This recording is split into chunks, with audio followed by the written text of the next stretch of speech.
In this video, I'm going to show you a proof that the two methods we've looked at so far for calculating standard deviation are in fact the same. This is completely optional, okay? This is not A-level content. This is well beyond that. So only stick around if you're interested. Do not worry at all if you want to just skip on to the next video.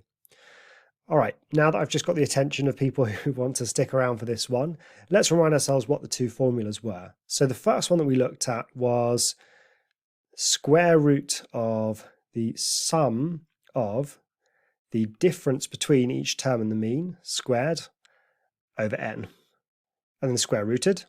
And we're going to try to prove that that is the same as the faster method, which was the square root of the sum of the squared terms over n minus the mean squared.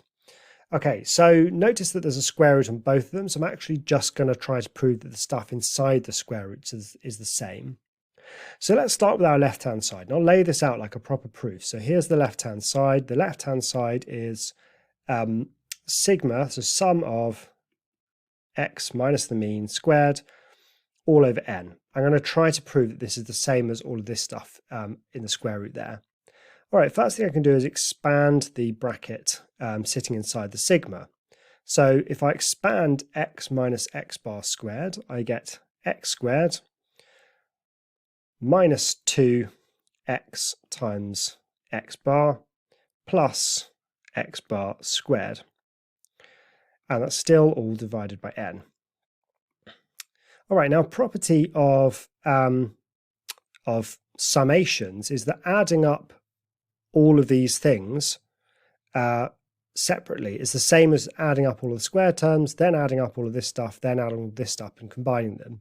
So that top line is the same as the sum of all the square terms plus the sum of all of the minus 2 times the x times the means plus the sum of all of the mean squares.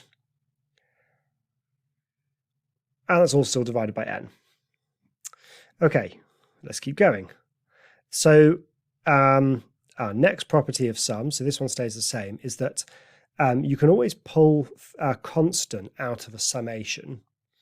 Okay, so -2 is a constant, so I can pull that out. And the mean is a constant. That is just the same number throughout the question, so I can pull that out as well. And so what I've actually got is -2 times the mean, lots of the sum of the x's. And now I've got the sum, oh, I left off my bar there. I've also got my sum of the x bars squared. Okay, and all of that's still divided by n. Next line, we're definitely going to need another column here. Right, I'm going to write each of these out separately. So I've got the sum of the squares over n. And then I've got minus 2 times the mean, lots of the sum of the x's over n. And I've got the sum of all of the means squared over n. Right, new column here. All right, so the first one I'm happy to just leave as it is. So that's sum of the x's over n. Now, what have we got here? Well, the sum of the x's over n, that is just the mean, right? Add up all the terms and divide by n. That's just the mean. So in fact, what we've got is 2 times the mean again. So that's just 2 times the mean squared.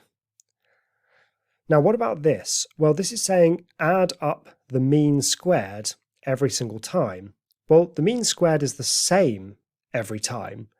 And this sigma just says add it up n times, right? This said add up all n of your x terms squared. This one says add up all n of your means squared. Well, adding up your mean squared n times is just n lots of your mean squared. The n's cancel there. And what we end up with is sum of the squared terms over n, take away 2 mean squareds, add 1 mean squared, so that's just -1 mean squares. And that is the left-hand side, or at least it's what's sitting in, oh no, the right-hand side. That's what's sitting in the bracket, in the square root on the right-hand side.